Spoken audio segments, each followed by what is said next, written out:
Welcome back to Resurrection of Evil. I'm Blasness.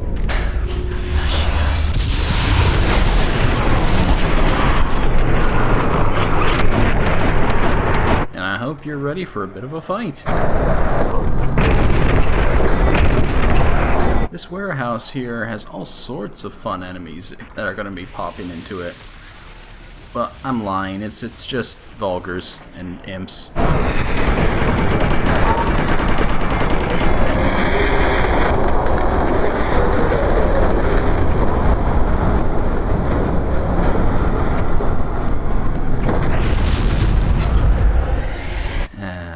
Yeah. I really feel like time powers are at their absolute best when you got guys coming in from all sides in a really big room. You don't get that often.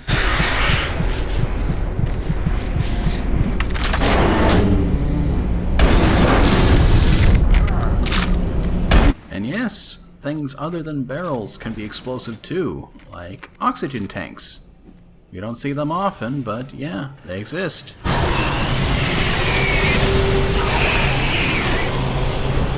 How did he even get up that shaft? Well, I know the answer to that. He climbed. Frankly, I don't know if our systems can handle too many more of these power surges. We're working with old equipment here. If I don't have the primitive soon, it'll be too late. See? Told you he'd make it. Speak of the devil. Your Marine has the primitive. Let's get the computer started on the translation.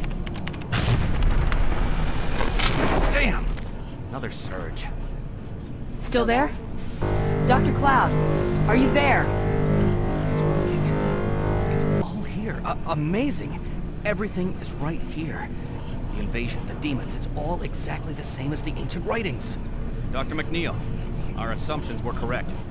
The artifact is a weapon of unbelievable power. That explains Betruger's obsession with the ancient civilization. Yes, but it looks like there's more to all of this than we had thought. The ancients write of 3 unstoppable beasts, horrific and powerful demons they called the Hunters. Apparently a reference to their protection of the artifact. I'll contact you when I know more. Good luck. I'll be in the Phobos labs. This is starting to make some sense. Not only is the artifact a source of great power, it's also a gateway. A one-way portal from hell to our dimension. I need to gather more information here, but Dr. McNeil is an expert on the ancient civilization. You must get the artifact to her if we're going to understand how to destroy it. Take the key to the armory. We may need some extra firepower. Very excellent survival instincts on this guy. He's hiding himself inside a cutscene. It's really the only way to ensure that you can't get to him.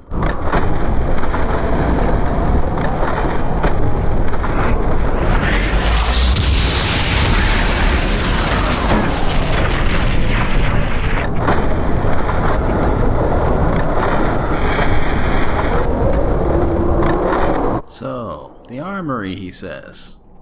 That sounds like the kind of place where I could be right at home.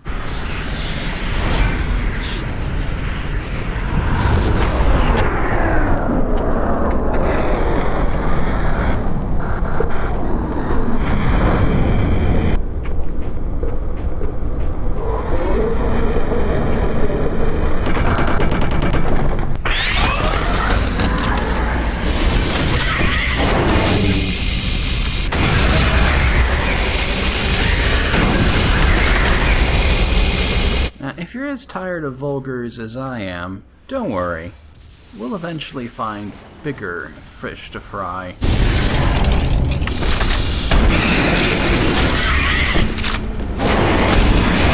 But not now. Soon, though.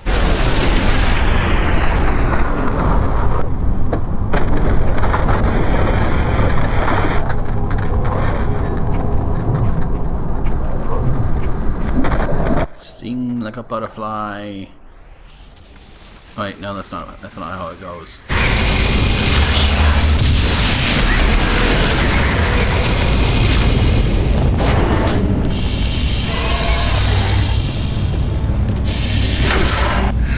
One thing that's actually going to become a little bit evident is that we're kind of looping back around to where we were at the start of the level. There was actually a locked door that I ignored earlier. That's the armory.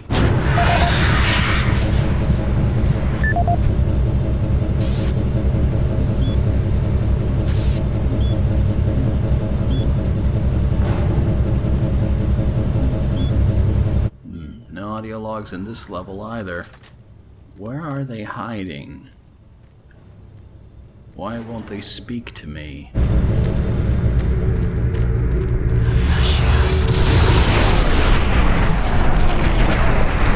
So here's an interesting fact. The way that physics are conserved in this game, or is conserved I should say, is that an object can only impart force once it has come to rest. So if you pick up an object while in slow motion and you keep like slamming an enemy with it over and over again, you won't actually hurt them until you've allowed it to hit the ground again.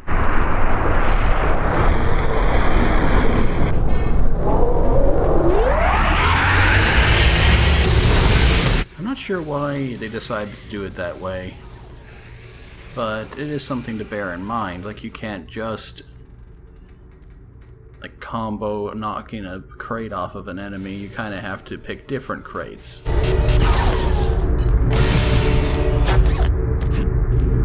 It's not too big a concern. Usually if there's one prop, there will be a few others, but just something to bear in mind.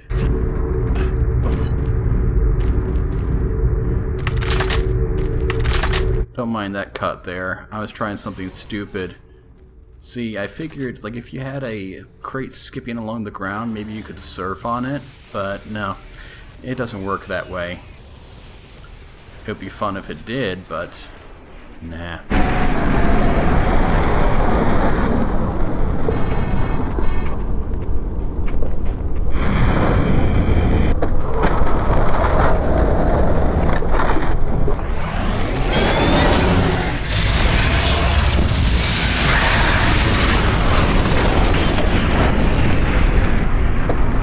Chain gun. Yeah, that's right. It's time to start gathering some of the heavier hardware.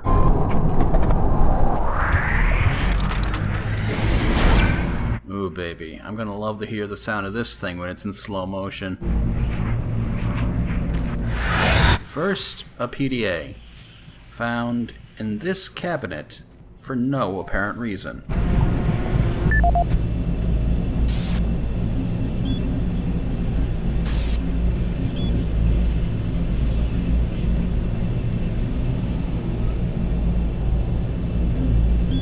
Honestly, could you imagine one of these nerds actually carrying a chain gun? It'd tear their feeble arms right off.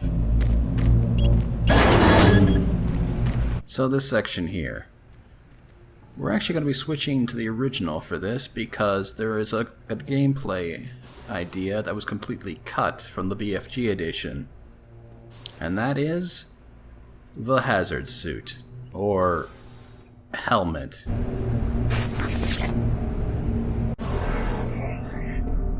Yep. For this section in Resurrection of Evil, we're going through an area full of toxic gases. And so, we have to keep on replenishing our environmental suit while fighting, yep, another throwable enemy.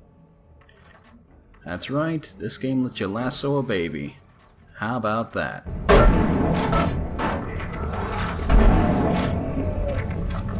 Well, I guess that makes sense. Babies are basically like spiders. And yep, where there's babies, there's mancubi, for whatever reason. Don't ask me why, but they always like to pair a mancubus with a cherub. I don't see what the connection is. It's just sort of a design decision that they had. By the way, you notice? This helmet, it's got a lamp on it. So literally, the only thing our protagonist had to do in order to solve his flashlight problems was actually put a helmet on.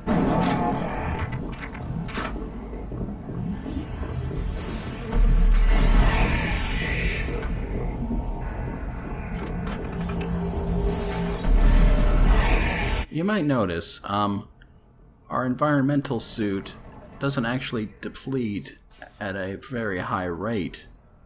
Granted, I'm playing this on normal. On veteran, there aren't any environmental tanks sitting in the, like just against a wall or on a catwalk here. You have to get all your enviro tanks from the special environmental suit zombies that are hanging around here. And yes, the Mancubus's fireball can absolutely be picked up and thrown back at him. Were you expecting any different?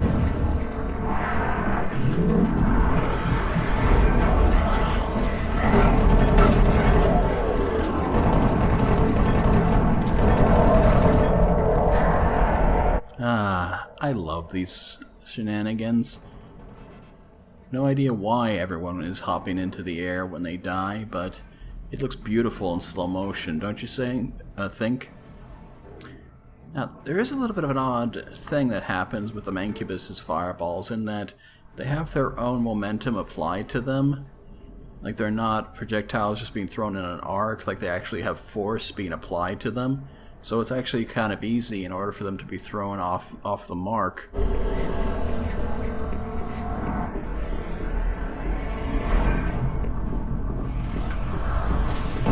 Just a little bit more of this. If you're already getting tired of the green sludge tunnels, don't worry, it doesn't last long. In fact, if you're going at anything approaching a decent pace, you won't be in danger of your environmental suit running out at all. See? We're already at the end, and we have all this time remaining.